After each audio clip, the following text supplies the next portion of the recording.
Hi అందరికీ, నా పేరు శ్రేష్ఠ. వినాయక చవితి శుభాకాంక్షలు. ఈరోజు నేను మా మమ్మీది ఎంబ్రాయిడింగ్ వర్క్ చూపించబోతున్నాను.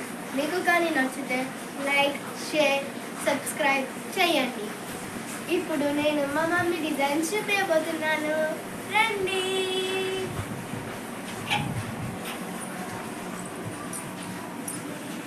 ఆ వీడియో కూడా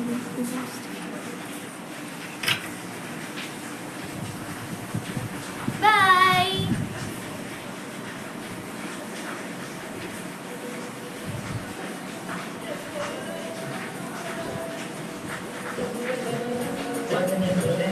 కమల